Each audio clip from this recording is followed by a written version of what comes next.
মানৰ নেতৃবৃন্দসকল, সাংবাদিক বন্ধুসকল, উপস্থিত ৰাইজ, सिबिनां आइ आफा रायजो राजा नोंथांमोन, बे हाबाफारिनि गेजेरजों बाहागो लानो हानाय साफ्रोमनोबो गोसो गोरबोनिफ्राय बिग्रायारि गाहाम हामलायनाय आरो बरायनायखौ आङो बावहरनाय जाबाय। लोगोसे बे गेवलां फोथारनिफ्राय रोजा रोजा बर' हारिनि थाखाय मुंख्लं जालांनाय साफ्रोमबो मुंख्लंनि जिउ सोलेरा सोरगोआव आलो गोजोनै थानो मोनथों, बिनि थाखाय आङो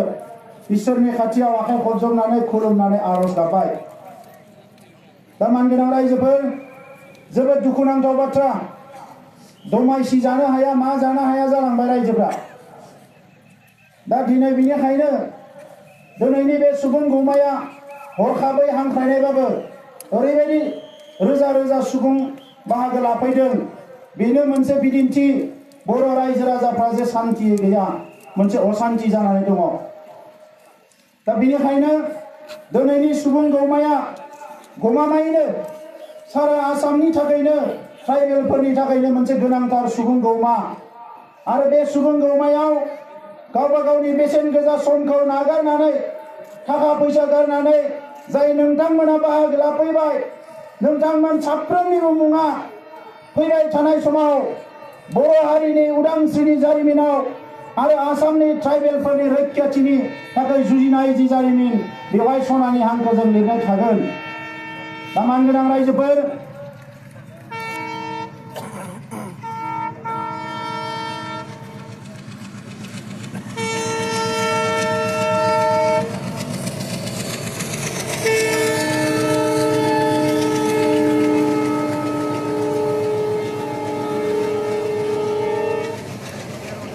जोंनि बे सुबुं हानजा सुरनाय हाबाफारिखौ जोङो रेली फर प्रटेक्शन एन्ड जास्टिस होननानै बुंदों। बे सुबुंनि हानजा सारनायखौ जोंनि रैखाथि आरो जोङो थार बिजिरनो मोननांगौनि थाखाय जोंनि जि सुबुं हानजा सुरनाय होननानै दिनै जोङो बिमुं होनानै जोङो बे हानजाखौ सुरदों। मानो जोङो बुंनो गोनां जादों? गिबियावनो दिनै मोनसे सोंलु फैदों, रैखाथिनि सोंलु। जोंनि रैखाथिया बेसेबां रोखाबाव? बर'फ्रा गुबुन गुबुन भारतनि ट्राइबेल बायदि जोंबो मोनसे ट्राइबेल हारिनि मानसि। ट्राइबेल हारिनि मानसि हिसाबै, भारतनि नोगोरारि हिसाबै थांनाय गोलाव समाव जोङो माखासे मोनथायखौ जोङो मोननो हादोंमोन। जि मोनथायफ्रा बर' हारिखौ गेरेमसा हारि महरै गायसननायाव, रैखाथि होनायाव नांगौ बायदि हाबाफारिफोरखौ मावफुंनो हायाब्लाबो जि एफा एनै जौगानायनि थाखाय, जोंनि हा हुखौ बेंनायनि थाखाय, जोंनि राजखान्थि भाबे खामानि मावनायनि थाखाय एफा एनै गोहोखौ जोङो मोनबोदोंमोन भारतनि संबिधाननिफ्राय। आरो बेखौनो लानानै बर' हारिया जोंनि सोमावसारनायखौ गोख्रोंनिफ्राय गोख्रों खालामबोनानै BSc आरो BTC मोननो हादोंमोन। दिनै BSc आरो BTC मोनखांनायनि उनाव जोङो हिसाब खालामनानै नायबाय, बे BSc आरो BTC जों बर' हारिया जि हास्थायनाय लुबैनाय गेरेमसा बर' हारि दानाय, बुहुमाव बर'खौ मोनसे गोथां हारि हिसाबै गायसननानै दोनलांनाय, बे हाबाफारिखौ मावफुंजोबनो हानाय नङा। आरो बिनि थाखायनो आलादा रायजोनि सोमावसारनायखौ 2010 मायथाइनिफ्राय जोङो फिन लाबोफिनबाय। 2003 मायथाइयाव BTC जाबाय। 2003 मायथाइनि उनाव 2007 मायथाइनिफ्राय जोंनि गेजेराव दाङाबाजि जानानै बिदा फंबायनि गेजेराव गावथारलायनाय बुथारलायनाय जाबाय। नाथाय बिनि गेजेरावनो मोजां खौरां मोनसे फैदोंमोन। 2005 मायथाइयाव NDP सिजफायार खालामदोंमोन। बे गासैखौबो लानानै बर'नि आद्रा थानाय जि मोननांगौ मोनथाय आलादा रायजो बड'लेण्डखौ सोरजिनो थाखाय खनसे हां लाफिननानै दुलाराय बर' फरायसा आफादा बर'नि गोबां आफादफोरजों रायलायनानै, जोंनि सानसुमैफोरजों रायलायनानै 2010 मायथाइयाव बड'लेण्ड दाबिखौ जोङो बोखांफिननानै जोङो लाबोफिनदोंमोन। जिखौ जोङो बोखारनानै दोनथ'दोंमोन बेखौ जोङो फिन लाबोफिनदोंमोन। आरो बै समनिफ्राय दिनैसिम जोङो जोंनि बर'नि जांख्रिथाय आरो सोमावसारनायाव जोङो मोननै थासारि मोनबोदों। मानगोनां रायजो राजा नोंथांमोन, जोंनि गोबां मानसिफ्रा रायलायो, असमनि हारसाफ्रा जोंखौ मोजां मोना, बिथांमोना अराय सम गादबनानै, सोबख'नानै, नासयनानै, थगायनानै जोंखौ दोननो नागिरो। बियो अराय सम सान अखाफोर बायदि सैथो। बियो गोदोबो सैथोमोन, गेजेरावबो सैथो आरो दिनैबो सैथो। आसामनि रुलिं जायफोरा खुंग्रा खुंगिरि बिथांमोना जे जोंनि सिबिं गरसेनि सोमोन्दै जौगानायखौ लुबैया बियो दिनैसिमबो सैथो। नाथाय बेजों लोगोसे बर'नि आरो मोनसे थासारि नुदोंमोन। बिटिसिनि समनिफ्राय दुलाराय बर' फरायसा आफादनि बड'फा उपेन्द्र ब्रह्मनि सोमावसारनाय, सानसुमा खुंगुर बसुमतारीमोननि सोमावसारनाय, इउजि ब्रह्ममोननि सोमावसारनाय, बिएलटिनि सोमावसारनाय, एनडिपिनि सोमावसारनाय, बे गासैबो सोमावसारनायाव आरो मोनसे थासारि नुदों। बर'नि गेजेरावनो मोनसे हेंथा हान्जा अराय सम थायो। थिग बेबायदिनो नैबे थामथि खेबनि थाखाय जों जि सोमावसारदोंमोन आलादा रायजोनि, बेवहाय बर'निनो साफा माखासे मानसिफ्रा जोंनि हेंथायै खोथा बुंबोदों। नाथाय जाय बिथांमोना हेंथायै खोथा बुंदों बिथांमोना गावबा गावनि राजनीतिक गादिखौ बासायनो थाखाय जोंनि हेंथायै खोथा बुंदों, जों बेखौ खेर खेरायाखै। ओंखायनो रायजो राजानि मददजों बड'लेण्ड सोमावसारनाया फैयै फैयै 2013 मायथाइनिफ्राय गभर्नमेन्टजों सावरायनो मोननाय अबस्थायाव फैदों। ट्राइपार्टाइट टक जादों, 3 खनायारि सावरायनाय जादों, हम मिनिस्टारजों सावरायनाय जादों। जेला सावरायनाया जायो, मोजां मोनसे थासारि फैयो, रेल लामा जथियो, राजा लामा जथियो, हांगार स्ट्राइक खालामो, सरकारा जोंनो लिंनो बाध्य जायो। अब्ला जोंनिनो सोरबा सासे दैदेनगिरिया बुङो बड'लेण्डर खपन देखि लाभ नाय, बड'लेण्डर खपन देखि लाभ नाय। बिनि उनाव आरो सोमावसारलायबाय जोङो। रायजो राजाया थाखा फैसा गारनानै राजा लामायाव फैबाय। बिनि उनाव बुंनानै होबाय एबसु एनडिपिआ राजखान्थि गेलेनोसो सोमावसारदों, बेबायदि बुंनानै होलायबाय। आरो साननैसो थालायबाय। दिनै बर' हारियाव जोङो गिदिं गिदिं नायबाय जोंनि गामि आइ आफा रायजो राजानि अबस्थाखौ। दिनै गासैबो बर'फोरनि गेजेराव 1% बर'आ माहाजोन जादों जानो हानाय, 99% बर'नि अबस्थाया मोजां नङा। दिनैबो बोथिनै ओंखाम मोजाङै मोनजायै, गावनि गथ'खौ लेखा फरायहोनो हायै, मोजां न' बां लुनानै लानो हायै रोजा रोजा बर' फिसाफोर दङ। साख्रि बाख्रि बेफार फालांगिनि बाथ्राखौथ' दोनदो, राव थुनलाइ हारिमु जौगानायनि बाथ्राखौथ' दोनदो, हा हु बेंनायनि बाथ्राखौथ' दोनदो, राजखान्थि गोहो मोननायनि बाथ्राखौथ' दोनदो। थांना थानो थाखाय मिनिमाम खौबो मावना लानो हायै मानसि दङ दाबो जोंनियाव। जोंनि बिमाफ्रा दिनै लामा बानायनायाव अन्थाइ बोहैनो गोनां जादों। फिथा फाननाय, जौ फाननायखौथ' दोनदो, दख'ना फाननायखौथ' दोनदो। 10 बोसोर सिगाङाव जोंनि बिमाफ्रा बेफोर खामानिखौ मावनाङामोन। दिनै बिटिसि मोनखांनायनि 13 बोसोर उनाव जों बिटिसि एरियायावबो नुदों राजा लामा बानायनायफ्राव दिनै अन्थाइ बुख्रुबग्राफ्रा जोंनि बर' आइजोफ्रासो फैनो गोनां जाबाय। बेबायदि हारिनो उदांस्रि नांगोन ना नाङा? बेबायदि हारिनो बड'लेण्ड नांगोन ना नाङा? जोङो दिनै मोनसे सोंलु फैबाय रायजोफोर, जोंनो बड'लेण्ड नांगौ। बड'लेण्ड मोनाब्ला बे आसामनि हारसाफोरजों लोगो नांनानै, बे खुंगिरिफोरजों लोगो नांनानै खुनु दिन जोङो समान जौगानाय आरो समान मोनथायखौ जों मालाबाबो मोननो हानाय नङा। दा नंखायनो रायजोफोर, दिनै एनडिपि प्रग्रेसिभ, दुलाराय बर' फरायसा आफाद, जयेन्ट एक्सन कमिटि आरो गोबां माखासे दैदेनगिरिफ्रा नारा नाथा नाजानानै हरखौ सान खालामनानै मोनजानाय मोनलोंनाय नागारनानै जेरैखि जाया बड'लेण्ड सोमावसारनायखौ इन्डियायाव बयनिख्रुइ गोजौसिनाव दोननांगौ होननानै नोंथांमोननि मददजों नारा नाथा खामानि मावदों। दा बेखौ नुनानै दिनै आसाम सरकार, भारत सरकारा गिनानै जोंजों रायज्लायनो गोनां जायो। नाथाय दुखुनांथाव बाथ्राया दिनै मानो सुबुं गमा खुंनो गोनां जाखो? जि बिजेपि सरकारा 2014 आव जोंखौ गिनानै बिथांमोना लिरनानै होनो गोनां जादोंमोन, जों दैदेनगिरि जानो मोनोबा, भारतखौ सामलायनो मोनोबा बड'लेण्ड आरो गोरखालेण्डनि जेंनाखौ सुस्रांगोन। नाथाय 2016 आव जेला जोंनिनो राजखान्थि हान्जाया बिजेपिजों लोगो नांना सामलायहैबाय, गादियाव जिरायहैबाय, बै खालिनिफ्राय बिजेपिनि साननाय हनाया सोलायबाय। फारसेथिं जों नोंथांमोना अब्ला बुंदों बड'लेण्ड मोनाबा जों जिराया, आरो सासेया थांनानै दिल्लीयाव बुंहैदों दिसपुराव, सिन्था खालामनाङा आं दङ, बिसोर बिनाया बिसोर होखारनाया जेबो नङा, बेबायदि बुंहैदों। आरो नोंथांमोना बयबो नुदों बावैसो दिल्लीयाव मा बुंहैखो। बिथाङा सिगांनिफ्राय बुंबाय जे 6 जनगोष्ठीखौ एसटिखौ बड'लेण्डआव सोलायनो होग्रोनांगोन, बड'लेण्डआव सोहोग्रोनांगोन। दिल्लीयाव थांनानै बुंहैबाय बड'लेण्ड मोननायनि क्राइटेरिया गैया, बड'लेण्ड मोननायनि क्राइटेरिया गैया, आईएएस अफिसार गैया, इन्जिनियार गैया, डाक्टार गैया, इन्डास्ट्रि गैयानो। आङो सोंदों, जोंनि बिखाया गावदों। ओइ खालि आङो टिभियाव नायनानै सानदों, बेबायदि सानदोंबा जोंखौ पाब्लिकलि लिंहरनानै सेन्देलजों सुबा नाथाय बर' हारिनि मोनथायखौ बेबायदि बुङो अधिकारखौ बहा मोनदों बेलाय बर' हारिया जायनि थाखाय 5,000निख्रुइ बांसिन सुबुं थैबाय जोंनि बिमाफ्रा जिनाहारि जानांबाय न' बां सावजाबाय बेबायदि मोनसे दाबिखौ दिनै बे मालायनि सिगाङाव लासिंसिं खालामनो अधिकारखौ बहा मोनदों जों दिनै सोंगोन नोंथांनियाव फिननाय होनांगोन आरो ओंखायनो रायजोफोरखौ बुंनो नाङो दिनै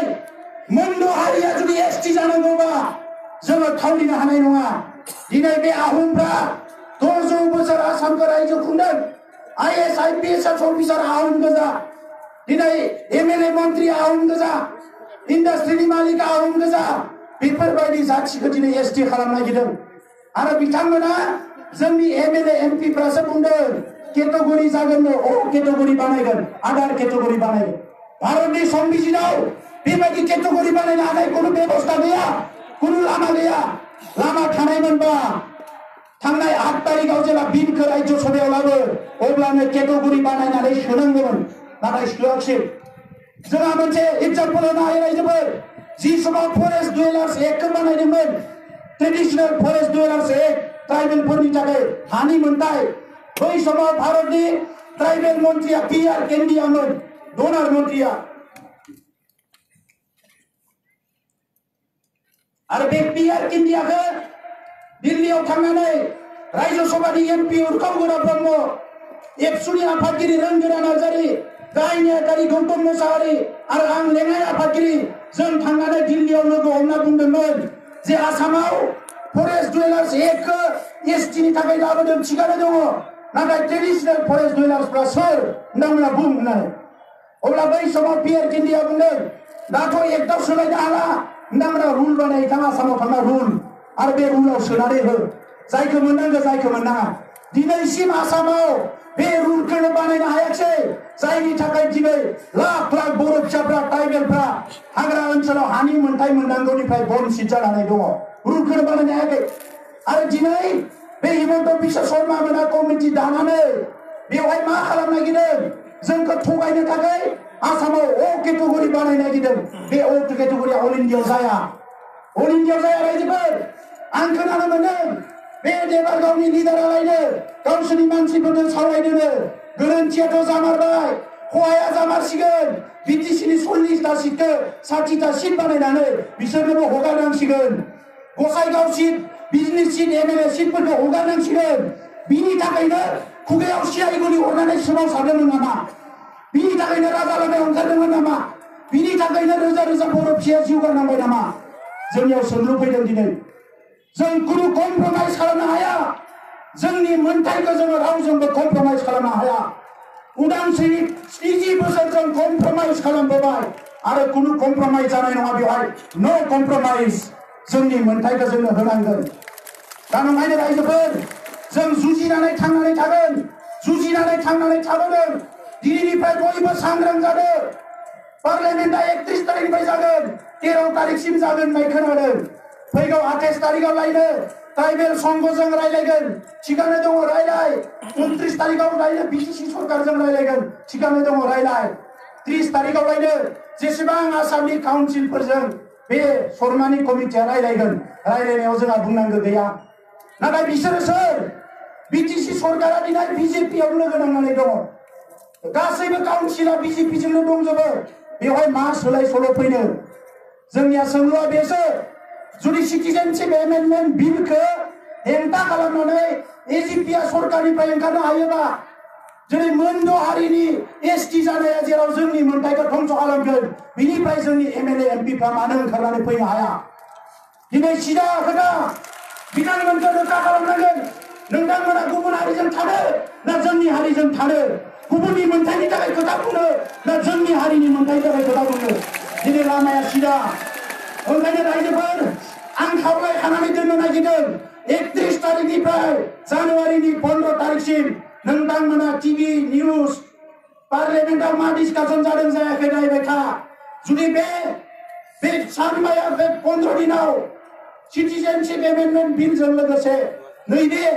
6 जनगोष्ठीनि बिलआ जुदि फैनांगौबा आरो बिथांमोना मोनथाय मोननांगौबा अब्ला किन्तु बिसारखौ रायजो राजाया खालामनांगोन रायजो राजाया खालामनांगोन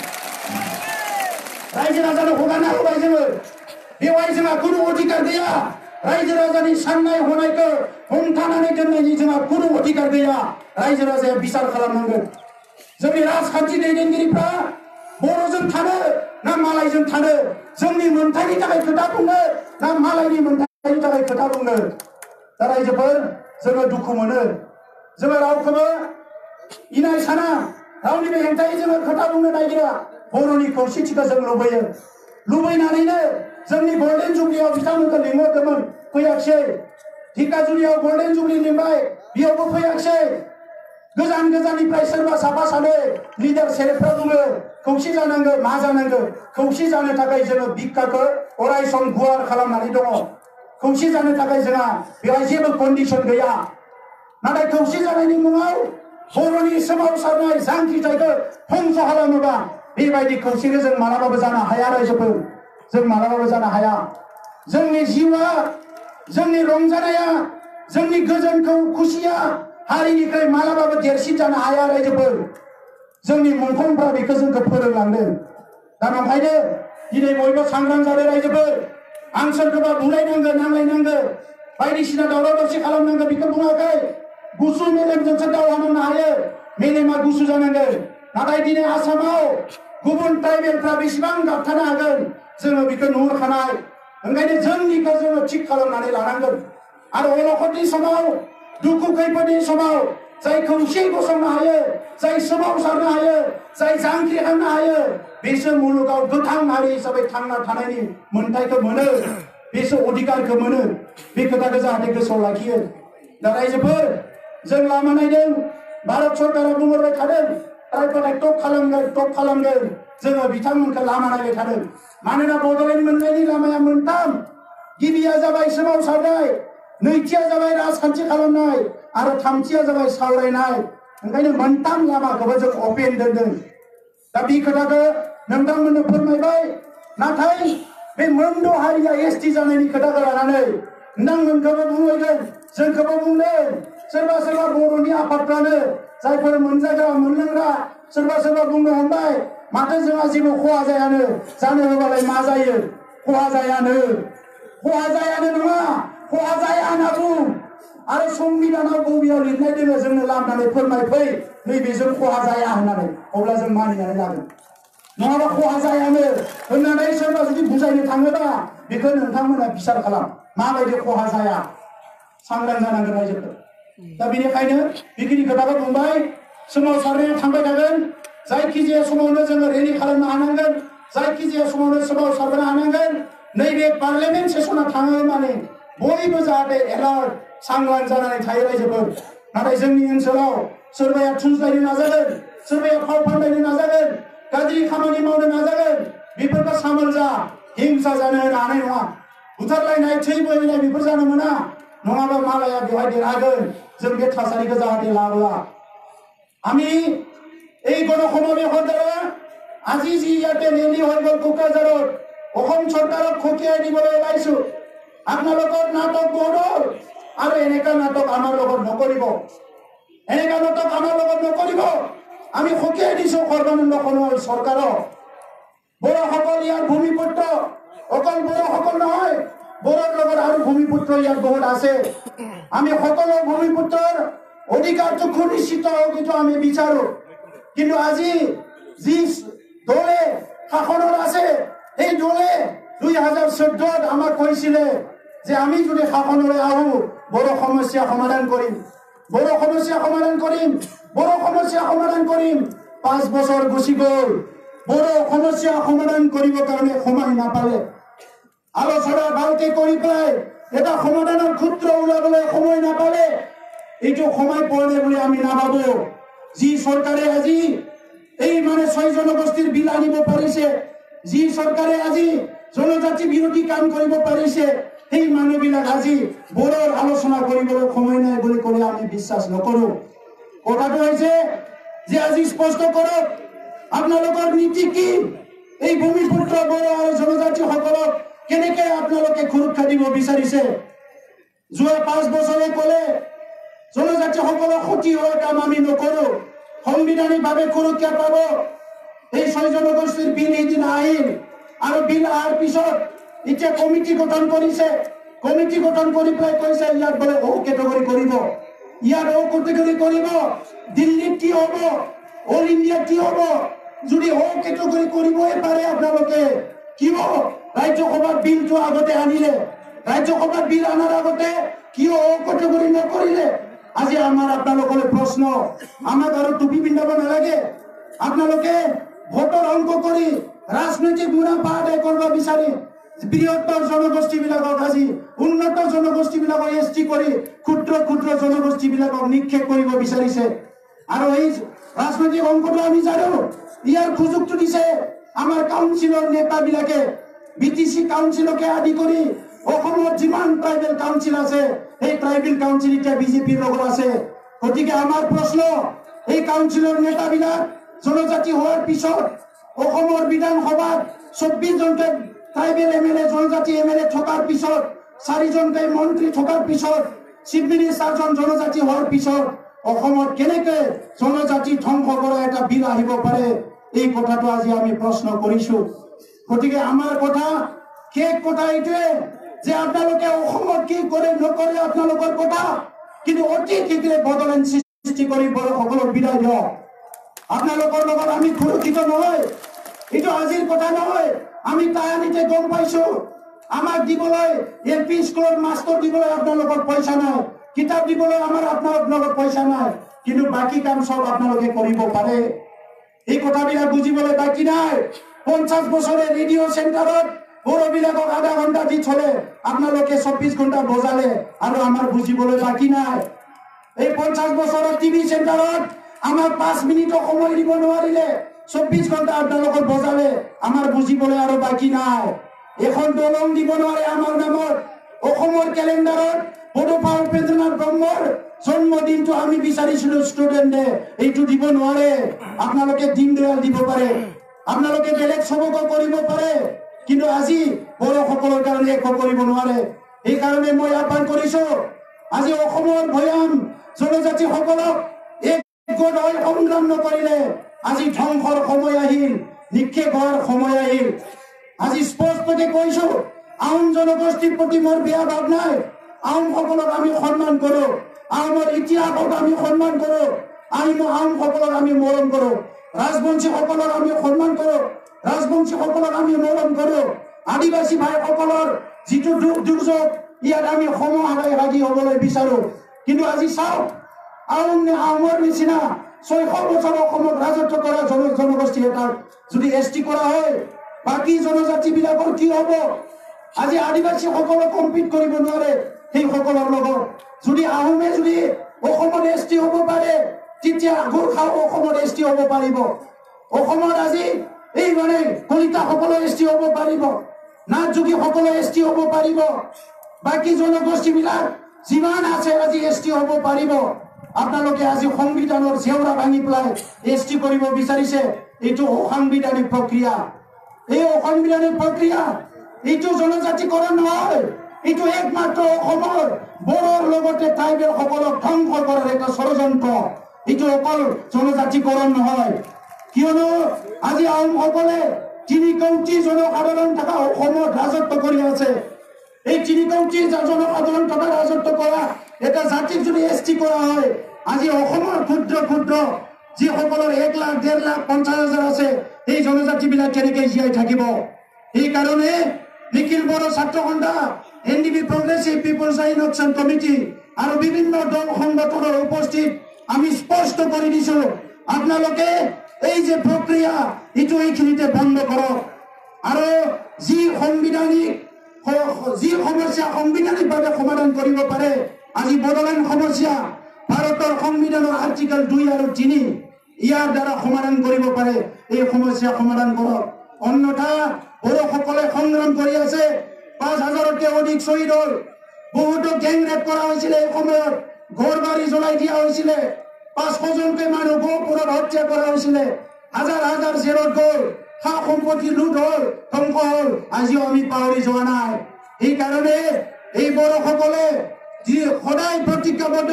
যেতিয়ালৈকে বদলে নহয় তেতিয়ালৈকে সংগ্ৰাম চলি থাকিব ইয়াত কোনো স্তব্ধ নহয় তো বিখনা আঙৰ মুম্বাই ৰাইজৰ गोबां दैदेनगिरिफोर दङ गोबां खोथा आं बुंनो सानाखिसै दिनै बर' हारिया खौसे जानायनि सम नाथाय जोंनि गोरबोआव दुखु मोनो जेराव जोंनिनो सोरबा दैदेनगिरिया हारिखौ जाय अननांगौमोन जाय जोथोन लानांगौमोन जाय गासैबो बिथिंनिफ्राय हारिखौ नायनांगौमोन बै मानसिफ्रा सोरबाया जोंनि हारिनि हेंथा खोथा बुङोबा जोंनि हारिखौ धंस खालामनाय खैसारियावसो लोगो जायोबा जों दुखु मोनो रायजोफोर दा नंखायनो नोंथांमोनाबो सानदो सोर मोजां मावदों सोर गाज्रि मावदों इलेक्शना फैगासिनो दङ 2019आव जों किन्तु बिसार लानांगोन थिक लिडारखौ थिक जायगायाव दोननो हायाबा हारिया बेबायदि आरो 100 बार बांग्रिं खबर गोग्लैनो गोनां जागोन अलखदाव गोग्लैनो गोनां जागोन रायजोफोर बेखौ किन्तु सामोल जाखा आं गोबां खोथा बुंला आं बयखौबो बेखौल' खावलायगोन बयबो होदावरि होसावरि फैबाय ओंखाम मोनजाबोदोंना बोयाखै मिथिया गोलाव लामाबो थाबायबाय नाथाय जोंहा सानैसो दैदेनगिरि दंबावो बयनिबो खोथाखौ जाहाथे नोंथांमोना खोनासंलाङो आं बेखौ गोरबोजों खावलायबाय आंनि बुंनायखौ बेवहायनो फोजोबबाय आङो स्ल'गान होनो नागिरदों बयखौबो बाहागो लानो थाखाय खावलायबाय जय बर' हारिनि जय बर' हारिनि जय बर' हारिनि नो बड'लेण्ड नो रेस्ट नो बड'लेण्ड नो रेस्ट नो बड'लेण्ड नो रेस्ट जान देंगे जान देंगे जय बर' हारिनि गोजोन्थों